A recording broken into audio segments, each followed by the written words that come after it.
Supreme court राय आसी जे 2011 पूर्व जो माने जो शिक्षक माने शिक्षकता करुचंती सेमानकु टेट क्वालिफिकेशन हासिल करने को पड़िबो। एही मर्मरे एनसीटी रो गाइडलाइन एवं ओडिशा रो कैडर रूल को जदि आमे विचार को नबा आमको आज पर्यंत राज्य सरकार कौन सी चिठीटे मध्य करि नाहंती जे आमको टेट क्वालिफिकेशन दरकार बोली। आमर जो कैडर जो स्ट्रक्चर होती माननीय राज्यपाल दस्तखत कैडर रूल तैयारी करा जायछि एवं से अनुसार आम एग्जामटेड अच्छु। आज पर्यंत आमर टीटी आवश्यकता अच्छी बोली आमको एवार करा जाई नाही एवं ये जो एनसीटी रो गाइडलाइन को लेकर समस्त एग्जामशन थिबार वार्ता प्राय तर्जमा हवा परे माननीय सुप्रीमकोर्ट जो राय प्रकाश करुचंती सेतिरे भारतवर्षर एवं ओडिशार 50,000 शिक्षक सहित भारतवर्षर 50 लाख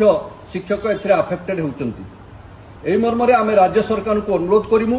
जे एको पुनर्विचार करा जाऊ एवं 11/2/11 पूर्वरु जो शिक्षक माने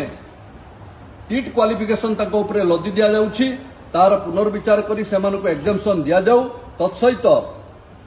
जदि आमर आवश्यक पड़े आमे पार्लियामेंट रे एहाकु अमेंडमेंट करिया पाई लेजिस्लेटिव को जरिया रे आमर एमपी को जरिया रे एवं मान्यवर केंद्र मंत्री को जरिया रे से अनुरोध ओप्टा तरफ करा जिया पाई निष्पत्ति होउछि एवं सुप्रीम कोर्ट रे रिव्यू पिटिशन करिया पाई ओप्टा जो समर्थन करिछि ताकू भद्रक जिला अथवा अन्य जिले में आज जो निष्पत्ति होइछि ताकू संपूर्ण स्वागत करा जाउछि।